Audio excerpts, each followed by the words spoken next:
All right, guys, today I want to talk about what do you do in your darkest hour.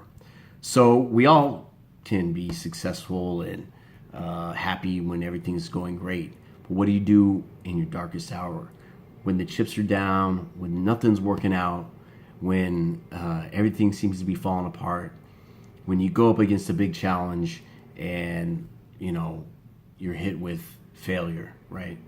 How do you react? How do you react when you get a disease, right? You get cancer or some chronic illness, and it seems like the end of your life. What are you gonna do when your spouse leaves you, or you lose your job? All these things are a part of life. All these things happen to people on a day-to-day basis, and a lot of times people don't want to talk about them because they're uncomfortable.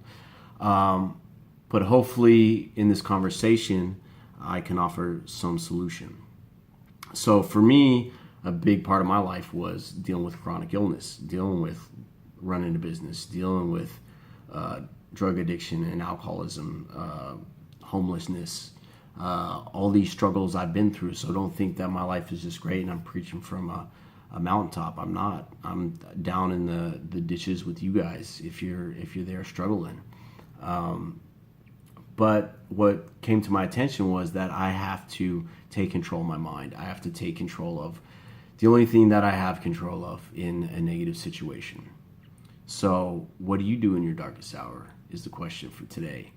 And it's not always easy to, pick yourself up off the ground or to be taking action when everything seems like it's not going your way.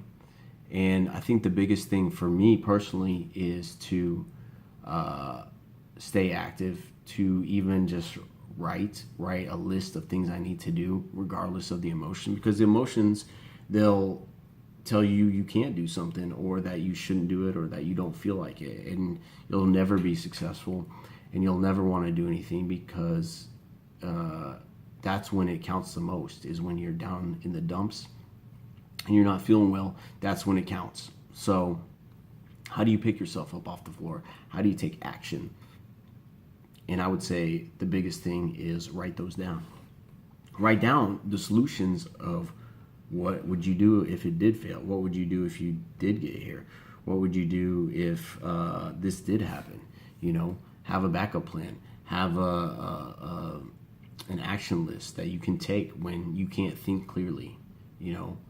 That way there's no emotion. It's just you look at the paper and this is what I need to do today. That's it. And then you take the next day, and then the next day, and the next day. And you get up every day or the night before and you write down what you need to do for the next day. Hopefully a week and a month, you already know where you're going. It helps to have a schedule. And that way you can take the thought and the anxiety and the pressure off of your life and really be more effective, because it's just part of life. You're never going to have a perfect moment to do the right thing. It's gonna not always be easy, and it's gonna be a struggle. And so how do you get through those struggles? And that's kind of what I wanted to talk to you about today. So let me know what you do in your darkest hour. Put a comment down in the comment box and let me know how you deal with your struggles, how you handle trials, tribulations. And I'll see you guys next time.